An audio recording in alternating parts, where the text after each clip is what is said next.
नमस्कार दोस्तों, अपने यूट्यूब चैनल पर स्वागत करती है अर्चना भोजपुरी गीत स्टार पर। देखिए दीदी बहुत हमारा सुंदर गीत गाने जा रही है। दीदी अब बोलेगी कौन गीत है। देखिए दीदी और भैया, आप लोग से ही निवेदन है, हम गीत लेकर आए हैं। राम सीता और लक्ष्मण वन में जाते हैं, इसी पर लेकर हम गीत आए हैं। आप लाइक आप लोग करिएगा। आप जो गीत मांगेंगे वही गीत हम देंगे।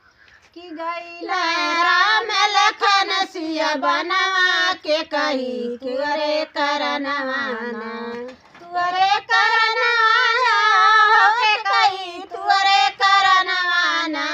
कि गईला राम लखन सिया बनवा के कही तुअरे करनवाना। रिम झिम बरसा बरसे बहेला पवन पुरवैया। रिम झिम बदरा बरसे बहेला पवन पुरवैया। कवने बिछतर भीजत होइया, कवने बिछतर भीजत होइया। राम लखन सिया भैया के कही तुअरे करनवाना। कि गईला राम लखन सिया बनवा के कही तुअरे करनवाना। कि गईला राम लखन सिया बनवा के कही तुअरे करनवाना। भूख लगी भोजन कहाँ पाई है, प्यास लगी कहाँ पानी।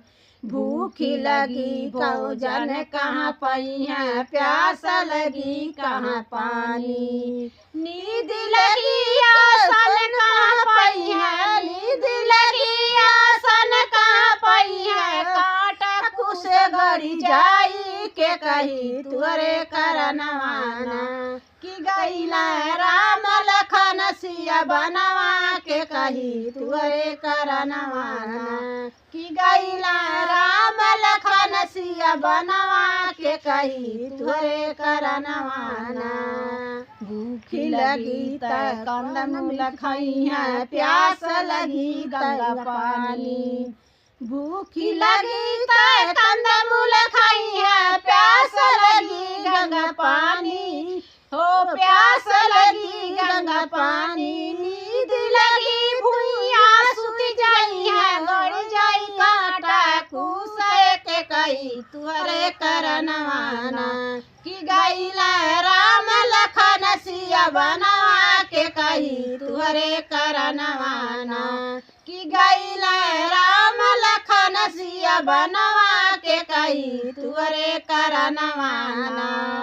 के करे बिना मोर सुनी अयोध्या, के करे बिना चौपारी।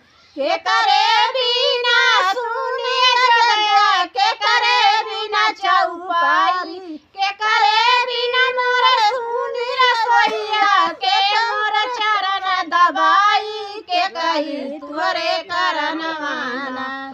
कि गईला राम लखन सिया बनवा के कही तुअरे करनवाना।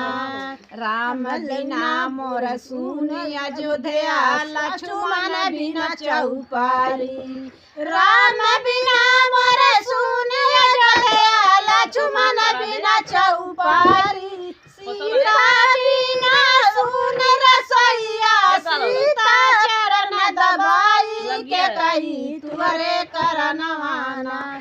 कि गईला राम लखन सिया बनवा के कही तुअरे करनवाना। कि गईला राम लखन सिया बनवा के कही तुअरे करनवाना।